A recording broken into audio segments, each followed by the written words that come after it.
नमस्कार दोस्तों, आपका स्वागत है हमारे YouTube चैनल श्री कहानियाँ में। आज हम आपके लिए एक बहुत ही रोचक कथा लेकर आए हैं जो कि भाग्य और कर्म से जुड़ा हुआ है। तो हमारी कहानी को आज पूरा ज़रूर सुनें और साथ ही हमारे चैनल को सब्सक्राइब कर दें। तो चलिए शुरू करते हैं आज की कहानी।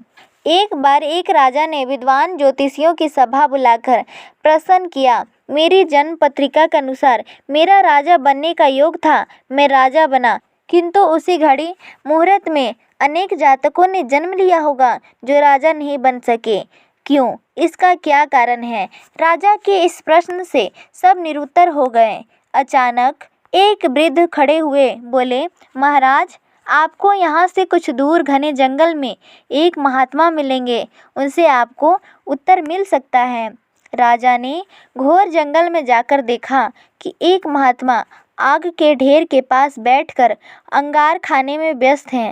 राजा ने महात्मा से जैसे ही प्रश्न पूछा, महात्मा ने क्रोधित होकर कहा, तेरे प्रश्न का उत्तर आगे पहाड़ियों के बीच एक और महात्मा हैं, वे दे सकते हैं। राजा की जिज्ञासा और बढ़ गई। पहाड़ी मार्ग पार कर बड़ी कठिनाइयों से राजा दूसरे महात्मा के पास पहुंचा। राजा हक्का बक्का रह गया। दृश्य ही कुछ ऐसा था। वे महात्मा अपनी ही मांस चिमटे से नोच नोच कर खा रहे थे। राजा को महात्मा ने डांटते हुए कहा, मैं भूख से बेचैन हूँ, मेरे पास समय नहीं है।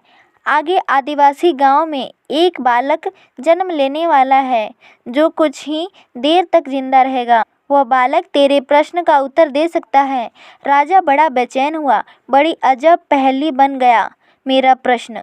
उत्सुकता प्रबल थी। राजा पुनः कठिन मार्ग पार कर उस गांव में पहुंचा। गांव में उस दंपत्ति के घर पहुंचकर सारी बात कही। जैसे ही बच्चा पैदा हुआ, दंपत्ति ने नाल सहित बच्चे राजा के सम्मुख उपस्थित किया।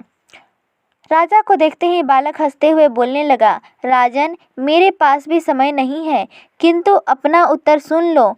तुम, मैं और दोनों महात्मा 7 जन्म पहले चारों भाई राजकुमार थे। एक बार शिकार खेलने हम जंगल में 3 दिन तक भूखे प्यासे भटकते रहे। अचानक हम चारों भाइयों को आटे की एक पोटली मिली। उसकी हमने 4 बाट सेकी।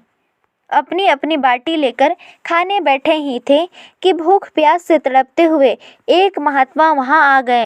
अंगार खाने वाले भैया से उन्होंने कहा, बेटा, मैं 10 दिन से भूखा हूँ, अपनी बाटी में से मुझे कुछ भी दे दो, मुझ पर दया करो, जिससे मेरा भी जीवन बच जाए। इतने सुनते ही भैया गुस्से से भड़क उठे और बोले, तुझे दे दूंगा तो मैं क्या खाऊंगा, आग? चलो भागो यहाँ से। वे महात्मा फिर मांस खाने वाले भैया के पास निकट आए, उनसे भी अपनी बात कही, किंतु उन भैया ने महात्मा से गुस्से में आकर कहा, बड़ी मुश्किल से प्राप्त ये बाटी तुम्हें दे दूंगा तो क्या अपना मांस नोच कर खाऊंगा? भूख से लाचार वे महात्मा मेरे पास भी आए, मुझसे भी बाटी मांगी, किंतु मैंने भी भूख से धैर्य खोकर कह दिया कि चलो आगे बढ़ो, मैं क्या खाऊं, भूखा मरूं। अंतिम आशा लिए वो महात्मा, हे राजन, आपके पास भी आए, दया की याचना की। दया करते हुए खुशी से आपने अपनी बाटी में से आधी बाटी आदर सहित उस महात्मा को दे दी। बाटी पाकर महात्मा बड़े खुश हुए और बोले, तुम्हारा भविष्य तुम्हारे कर्म और व्यवहार से फलेगा। बालक ने कहा, इस प्रकार इस घटना के आधार पर हम अपना अपना भोग भोग रहे हैं। और वो बालक मर गया। धरती पर एक समय में अनेकों फल फूल खिलते हैं, किंतु सबके रूप, गुण, आकार, प्रकार, स्वाद भिन्न भिन्न होते हैं। राजा ने माना कि शास्त्र भी 3 प्रकार के होते हैं, ज्योतिष शास्त्र, कर्तव्य शास्त्र और व्यवहार शास्त्र। जातक सब अपना किया दिया लिया ही पाते हैं, यही है जीवन।